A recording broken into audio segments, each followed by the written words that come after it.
Charlotte Soccer Show World Cup Banter back with you for day 7. Welcome in, everybody. It's your man, Danny Brams, here with your friend, Matt Gesslin, the one and only. Gesslin, how's your day 7? I mean, allez les bleus, so pretty good all around. Feeling good, After right? that performance. What's that kit you got there? I have a Tango League kit. So this is actually a futsal league thing of one of the projects that we worked on. So kit nonetheless. I try and wear a kit. I thought it was some kind of obscure French. No. But I did wear the kit. Like I did wear the kit for the game. Don't worry, it was on. Okay. But that was a long time ago. You know, we maybe spilled on it a little bit, so we changed it up. But always a beverage, trying to wear, perhaps. Who knows? You know, it was early, but who knows? So always trying to wear a kit. So yeah, definitely. This Tango one will work for today, but a cool one nonetheless. Yeah.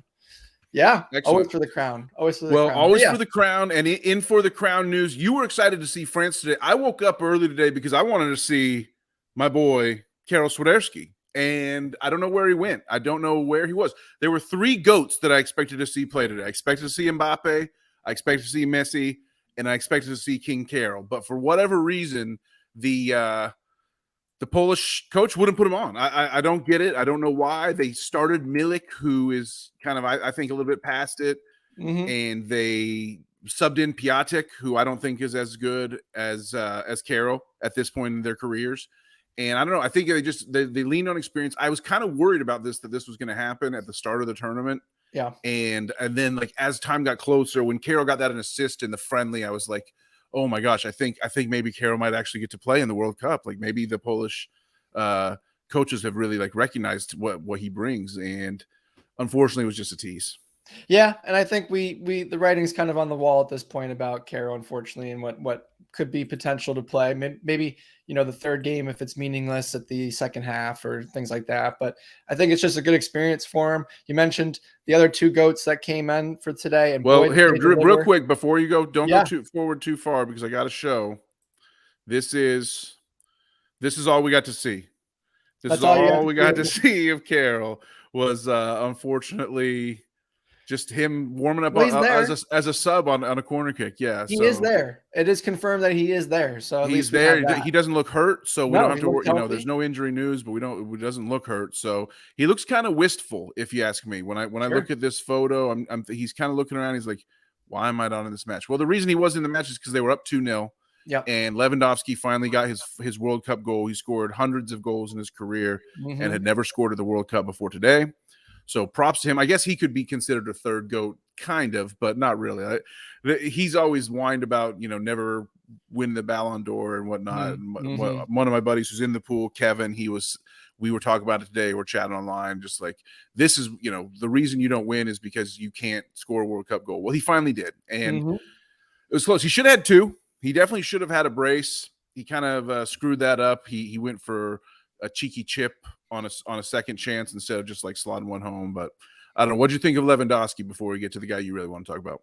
Yeah, no, I mean, I think he was what you expect, right? That's what he's known for. Lewandowski is the nickname that Thomas Mueller notoriously gave to him one time, and the guy puts up goals. That's what you can't argue with that.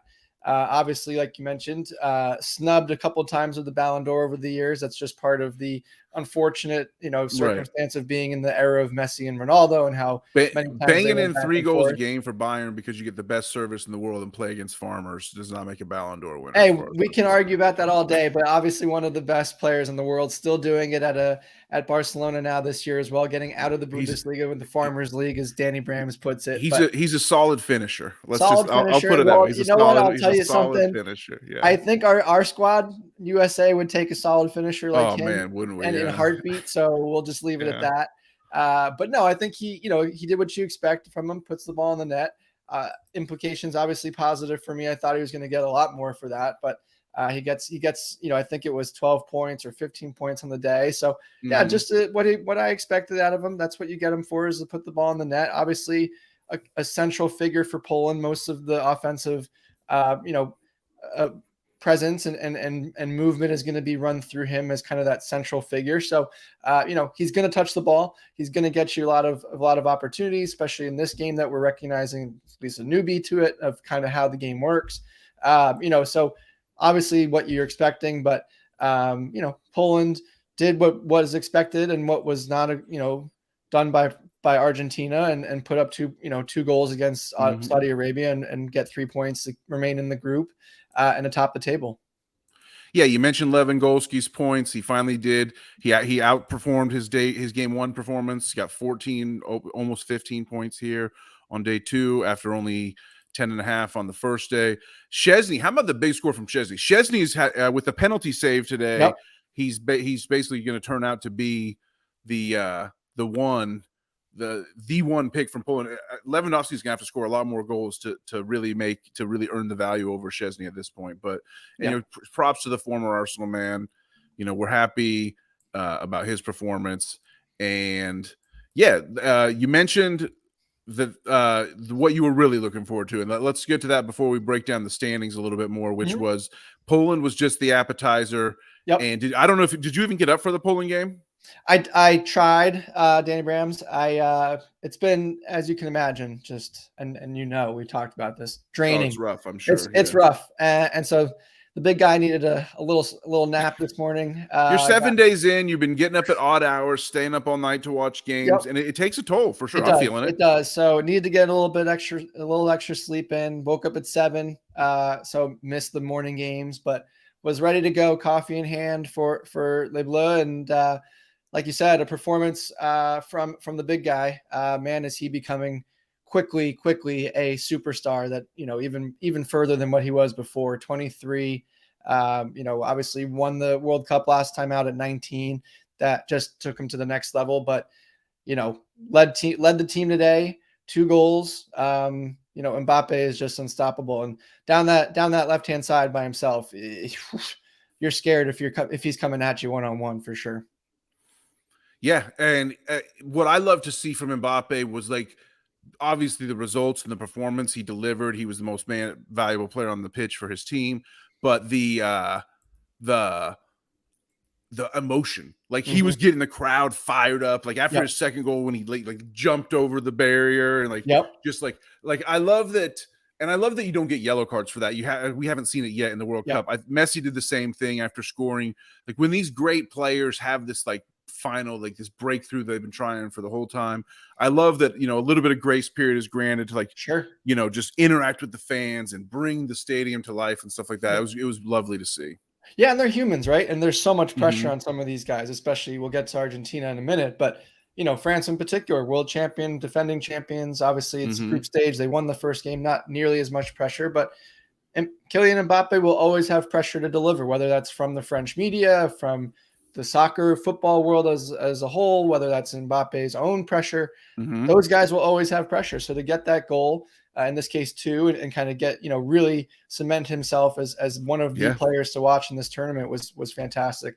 You mentioned also just the emotion. I thought he showed some of, all his tricks and trade today.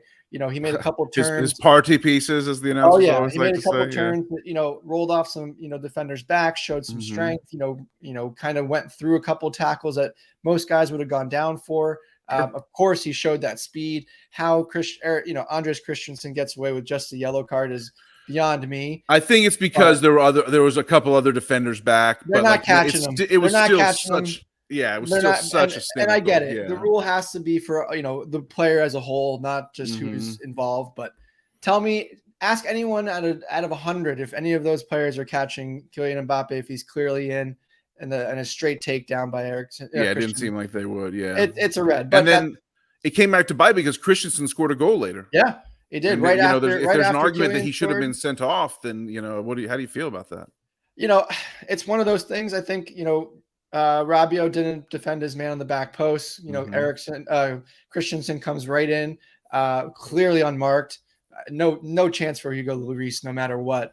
That was that header was just straight power into the top of the net.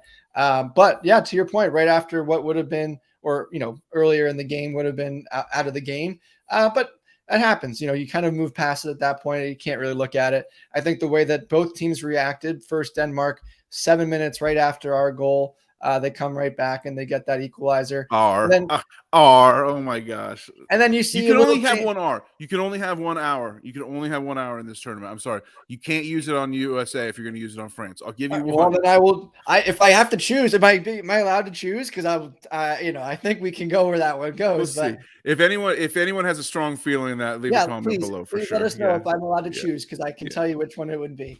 Okay. But in that case, now you lost my train of thought. Oh, yeah. So That's what I'm good France, at. France comes back and they get that, that late winner at the end. Mhm. And so 6 points top the group. It's not an easy group.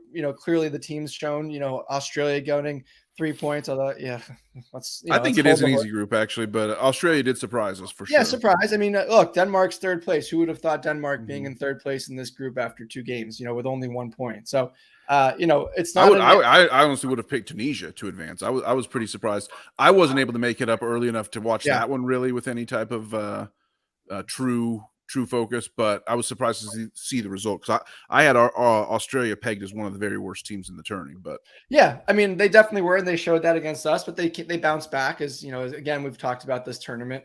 We saw it with Iran too. They bounced back after that England performance. But back to this there's France game. there's that us again. By the way, look at you talk about Mbappe. It showed in the scoring. Yeah. 40 points.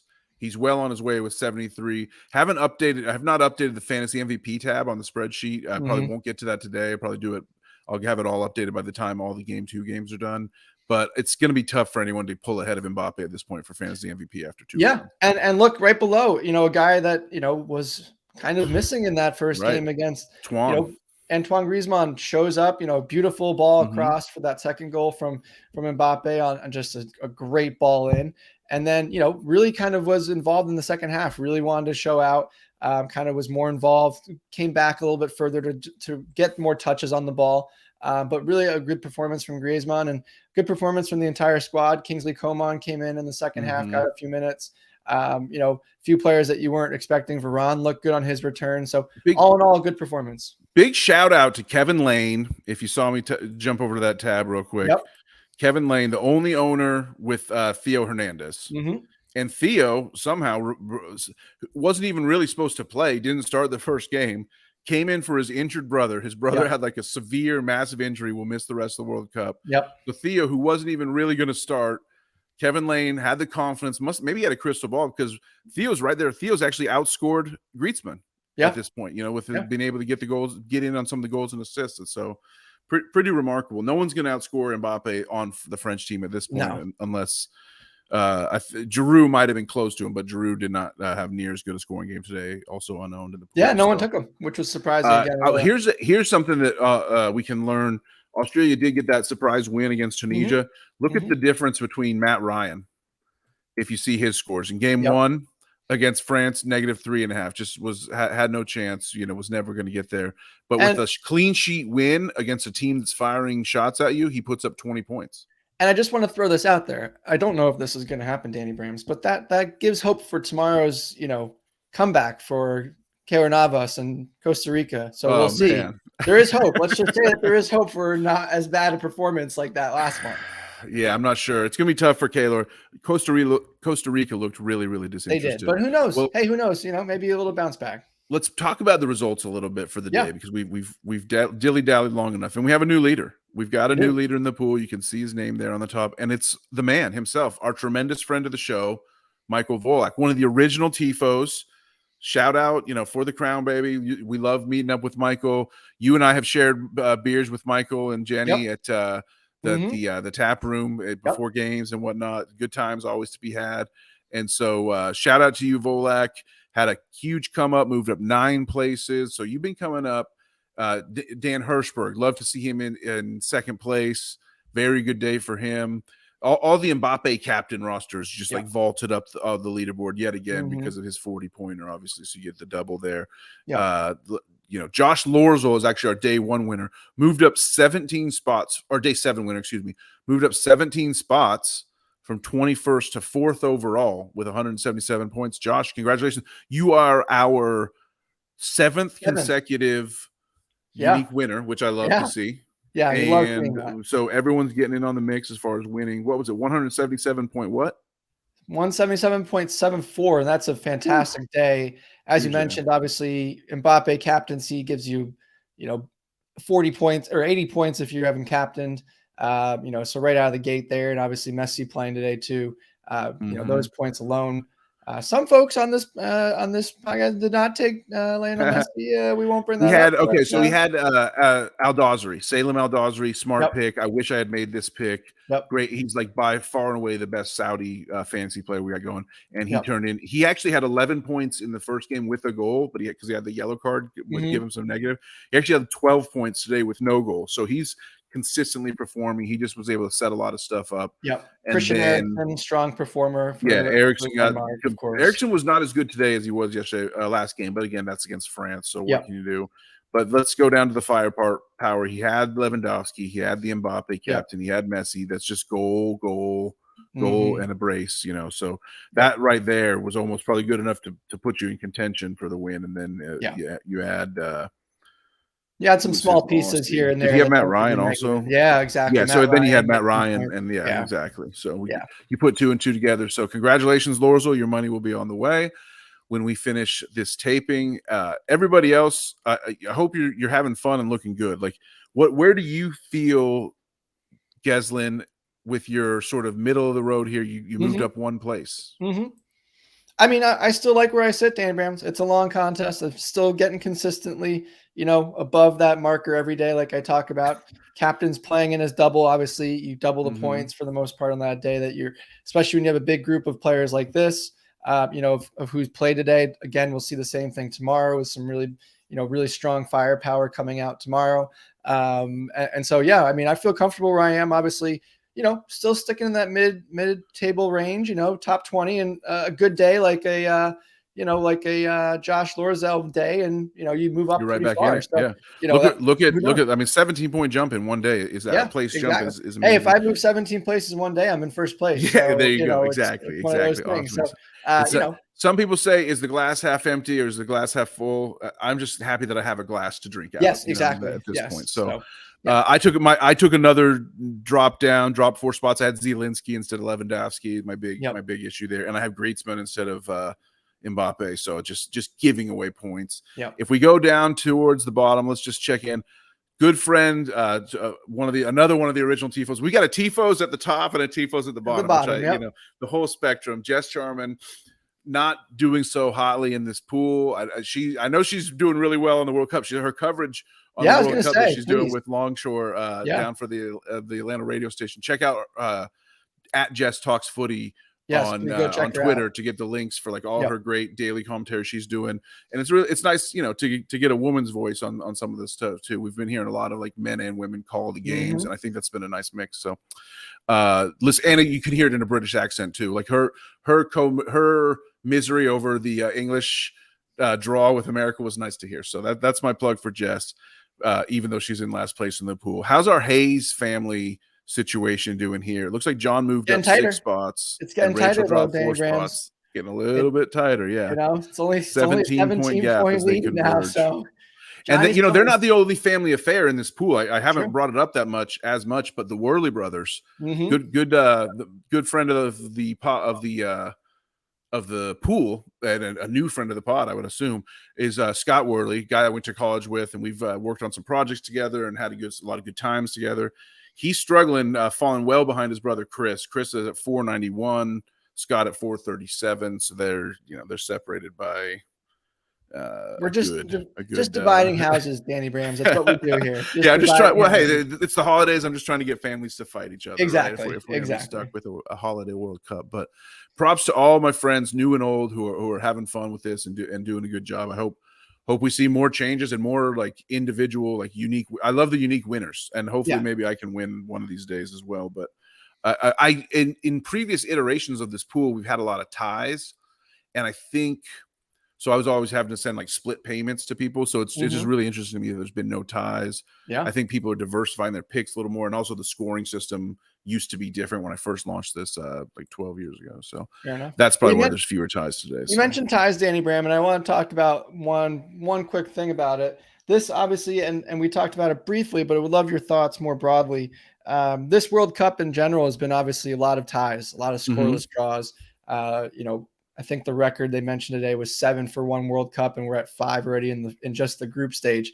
What are you attributing to that, and where, what do you see as kind of the main factor? Obviously, I'm sure there's multiple factors in there, but what's your main contributor? My main theory is just regression to the mean. I think Mhm. in my experience, World Cups are generally like this most of the time, and the 2018 Cup was the outlier Right. aberration in terms of only one 0-0 draw the entire Mhm. time, and just goals being scored in that cup.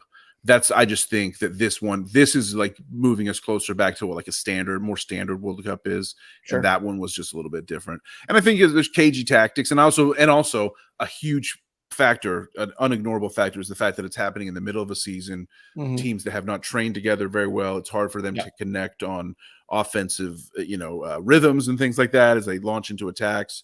So that's got to be a factor. There's a mix of some with tired legs and some with not, and so just I think everyone's playing it everyone's really slow playing. I mean, there's been some big performances, Spain with all the goals, Yep. England with the 6-2 against Iran. Like there's been some big goal performances, but overall we're not seeing a lot of those, and it's because I think it's mostly down to caginess and again interrupting the season, Mhm. going to playing interrupting like the biorhythms that everybody is living with, and going to a place that they haven't been before. Just a lot of differences like that. So Yeah, and you mentioned caginess, lack of goals. Obviously a team that we've seen having a lot of difficulty scoring goals, not just besides ourselves, which we talked about yesterday.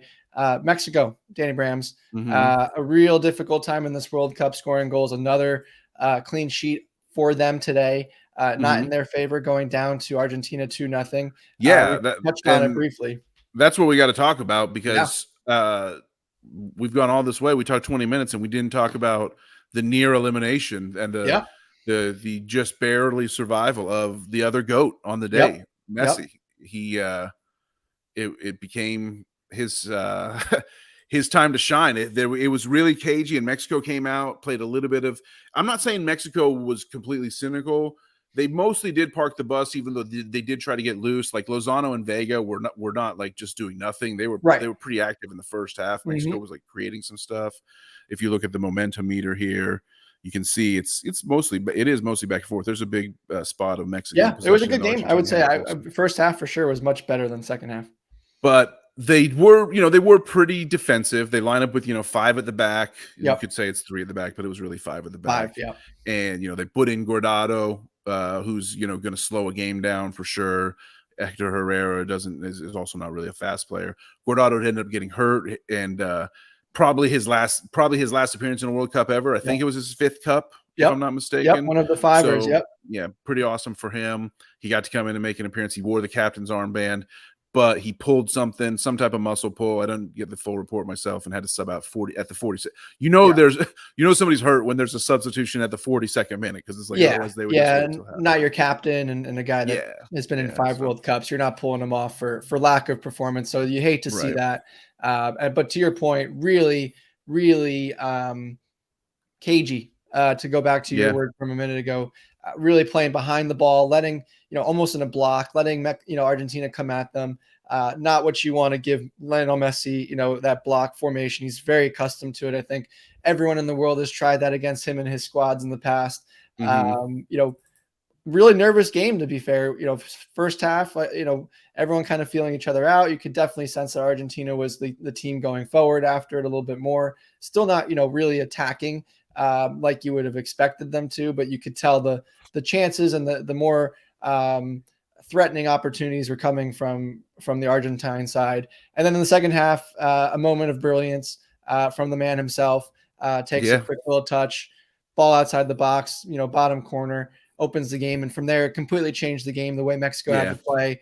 And then of course they got a beautiful second to put it away. But a huge And from bounce the back, a from huge bounce back. the it's you can't really call someone the next Messi, but when you talk about young Argentinian Yeah. playmakers that are coming up through the ranks, I'm a huge Julian Oh yeah. Alvarez guy, but Yeah. Enzo Fernandez is right there in terms of being what's next, and creating potentially a future golden generation for Argentina with those two as the headliners, Yep. mixing up with some other talent. So pretty cool for Argentina.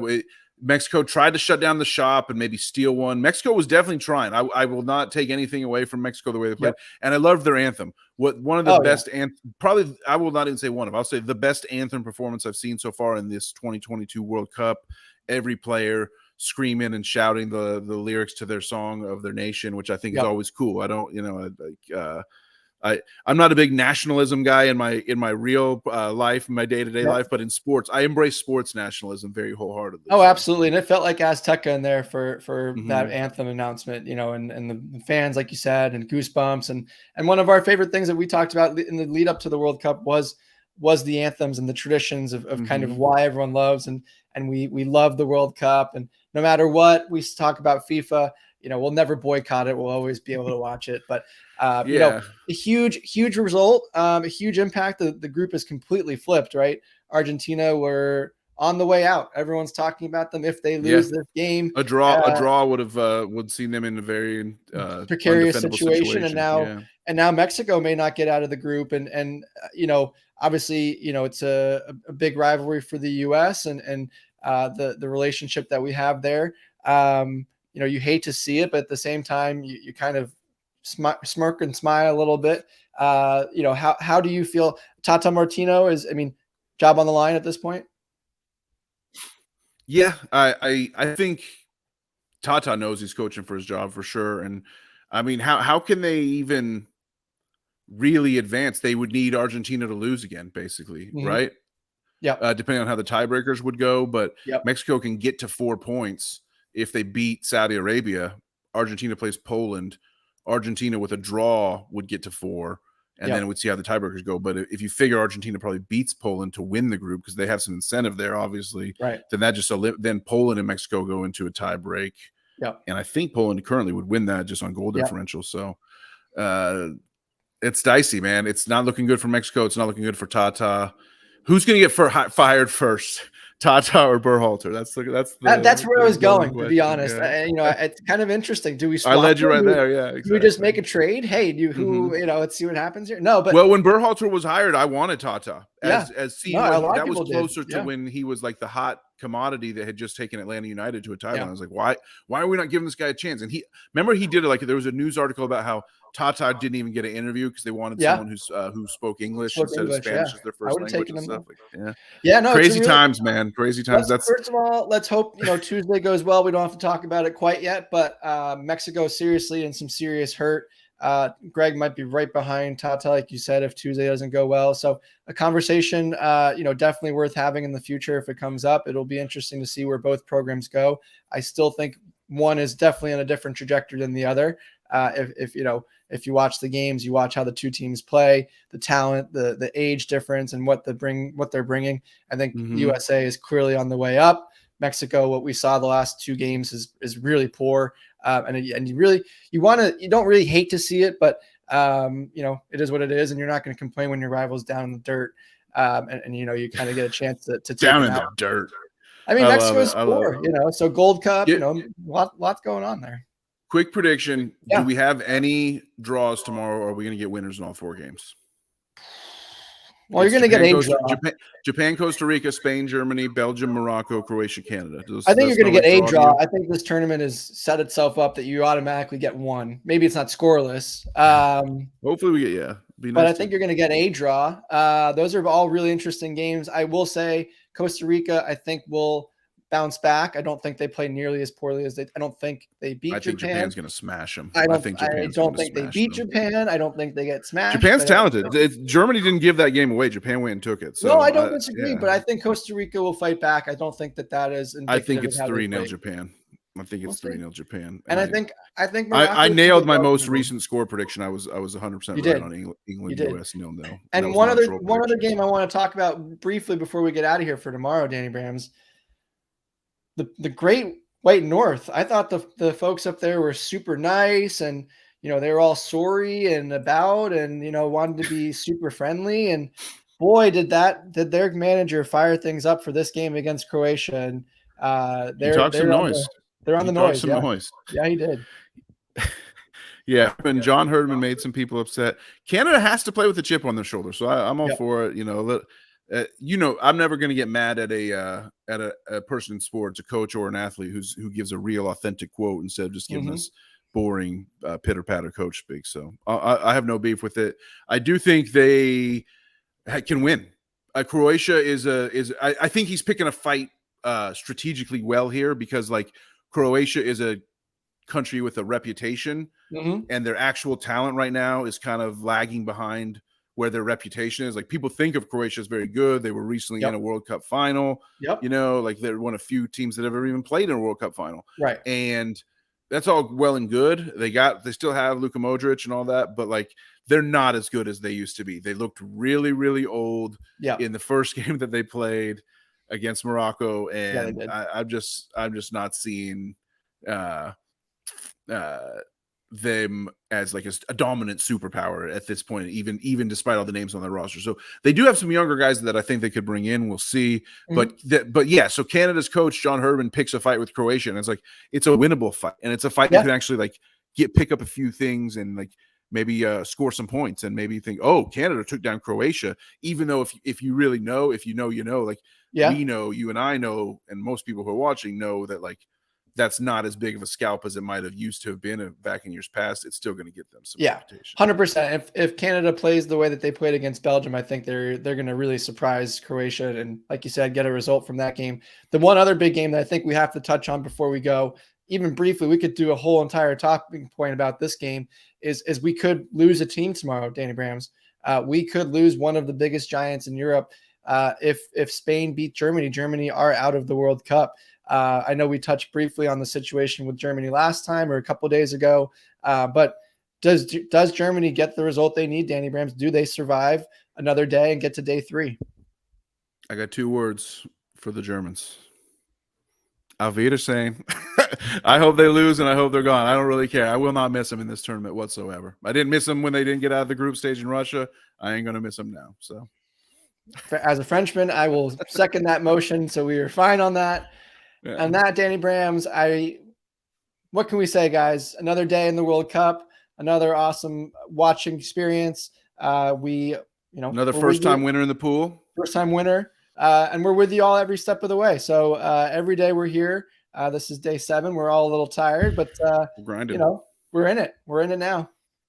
When tomorrow's over, we will be about 1/3 of the way through in terms of the days, at least. So there you go. So let that be your guiding light when you have to wake up at 2 a.m. to watch Costa Rica. Yes, or if you fail to make good on that horrible prediction you made. Yeah. If you continue to watch us, you know how much longer you have left to do that as well. So get up, do yourself a favor, get up and watch the Blue Samurai smash Costa Rica tomorrow, because it's gonna be fun for everybody to watch. I promise you. Danny Until Brams, then, it's for the cup, baby. As always.